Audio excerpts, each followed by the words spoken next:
আপনি যদি আপনার ইমেজ বা ইমেজে লেখা আছে বা আপনার ফটোতে লেখা আছে বা আপনার ছবিতে লেখা আছে এরকম ছবিকে বা এরকম টেক্সট বা আপনার জেপিজি যে ইমেজ, যেমন এখানে আমি রেখেছি জেপিজি একটা ইমেজ, যেমন এই দেখেন যে এরকম জেপিজি ইমেজ যদি আপনার থাকে, এই লেখাগুলোকে যদি আপনি এমএস ওয়ার্ডে কনভার্ট করতে চান তাহলে আজকের এই ভিডিওটা আপনার জন্য। কারণ আজকের এই ভিডিওতে আমি দেখেছি কিভাবে আপনি একটা জেপিজি ইমেজ থেকে যে টেক্সটগুলো থাকে এই টেক্সটগুলোকে এমএস ওয়ার্ডে কনভার্ট করে দেখিয়েছি।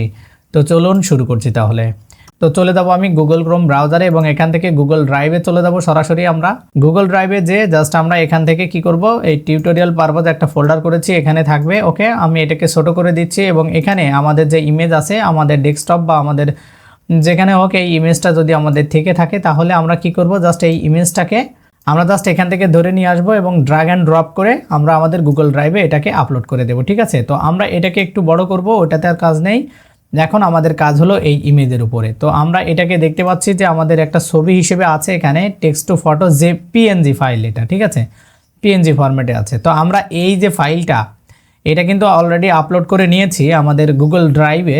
এখান থেকে আমরা এখন কি করব, জাস্ট এমএস ওয়ার্ডে কনভার্ট করব। কিভাবে সেটা, রাইট ক্লিক করব, রাইট ক্লিক করে আমরা এখান থেকে গুগল ডক্সে ক্লিক করব। ঠিক আছে, জাস্ট আমরা কি করব, এখানে রাইট ক্লিক করব, দেন আমরা ওপেন উইথে ক্লিক দিয়ে জাস্ট এখান থেকে গুগল ডক্সে ওপেন করব। ঠিক আছে, তাহলে আমাদের এইখানে যত টেক্সট আছে এগুলো গুগল ডক্সে ওপেন হবে এবং আমি একটু পরেই দেখাবো, এটা জেনারেট হয়ে যাওয়ার পরে আমি আপনাকে দেখাবো যে কিভাবে আপনি এটা এমএস ওয়ার্ডে কনভার্ট করতে পারেন। ঠিক আছে, তো এখন খেয়াল করেন আমাদের এটা এখানে কিন্তু এখানে ইমেজ আছে এবং এই ইমেজ থেকে টেক্সট আমাদের এখানে লিখে দিয়েছে। দেখেন খেয়াল করেন যে আমাদের যত টেক্সট আছে এখানে সবগুলো কিন্তু এমএস আমাদের এখানে এডিট হয়ে গেছে। ঠিক আছে, তো আমরা এখন এই ইমেজটাকে ডিলিট করে দেব, কোনো সমস্যা নেই।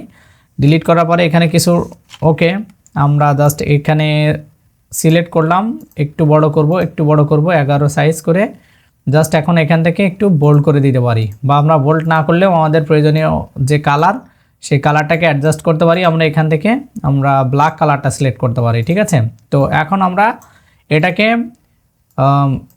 কেবল গুগল ডক্সে আমরা কনভার্ট করলাম, এখন আমরা কিন্তু এডিট করতে পারবো, সমস্যা নেই। কিন্তু আমরা চাচ্ছি এমএস ওয়ার্ডে কনভার্ট করতে। তো এখন আমাদের ইমেজ থেকে কেবল টেক্সট আসলো, এখন আমরা এই ফাইলটাকে এমএস ওয়ার্ডে যদি কনভার্ট করি তাহলে আমাদেরকে যেতে হবে ফাইলে, দেন ডাউনলোডে যেতে হবে, যে এখান থেকে মাইক্রোসফট ওয়ার্ড এই যে মাইক্রোসফট ওয়ার্ড .ডক্স এখানে যদি আমি ক্লিক করি তাহলে আমাদের একটা ফাইল ডাউনলোড হবে। এই যে দেখেন আমাদের এখানে কিন্তু একটা ফাইল ডাউনলোড হয়েছে। তো আমরা ফাইলে ক্লিক করব, এখানে ক্লিক করে টেক্সট টু ফটো, এখানে আমাদের ইমেজটার ওইটাই এসেছে, কিন্তু হলো আমাদের এটা কিন্তু এমএস ওয়ার্ডে কনভার্ট হয়ে গেছে, নিশ্চয়ই দেখতে পাচ্ছেন। এবং এটাকে আমরা যদি ওপেন করি তাহলে আমরা এখানে দেখতে পাবো আমাদের এটা একটা পপ আপ মেসেজ আসছে যে এডিট করব কিনা। তাই আমি বললাম হ্যাঁ, এডিট ডকুমেন্টস দিলে আমরা এটা কিন্তু নর্মালি আমরা মাইক্রোসফট ওয়ার্ডে এডিট করতে পারবো। দেখেন খেয়াল করেন, আমি যদি এখানে কিছু লিখতে চাই যে লাইক দ্যাট, এখানে আমি জাস্ট এলোমেলো কিছু লিখে দেখালাম, আপনি আপনার মতো করে আপনার প্রয়োজনীয় যে ইনফরমেশন আপনি অ্যাড করতে চাচ্ছেন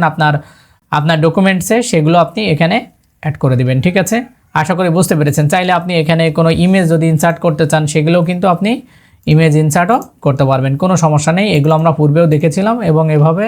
তো এখন আপনি এখানে ইমেজ ইনসার্ট করতে চান তাহলে যেতে হবে ইনসার্টে, দেন আমরা এখান থেকে যাব দিস ডিভাইস, তারপরে আমরা এই দিক থেকে আমরা একটু যাব টিউটোরিয়ালসে এবং এখানে ইমেজেস জেপিজি ইমেজেস আমরা জাস্ট এই ইমেজটাকে ইনসার্ট করে দিচ্ছি। ঠিক আছে, তো এটাই মূলত এভাবেই আমাদের ইমেজ এখানে মাইক্রোসফট ওয়ার্ড ডকুমেন্টে কনভার্ট হয়ে গেছে আমাদের জেপিজি টু এমএস ওয়ার্ডে কনভার্টের। এই ভিডিও থেকে আপনি যদি কোনো কিছু বুঝতে পারেন তাহলে অবশ্যই লাইক করবেন, এবং যদি আপনার কোনো কিছু জানার থাকে তাহলে অবশ্যই কমেন্ট করে আপনার মতামতটা জানাই যাবেন। এবং আরও একটা কথা বলবো, যদি আপনি আমার চ্যানেলে নতুন হয়ে থাকেন তাহলে অবশ্যই সাবস্ক্রাইব করে পাশে থাকা বেল আইকনটিতে ক্লিক করে রাখবেন, তাহলে পরবর্তী নোটিফিকেশন চলে যাবে আপনার কাছে।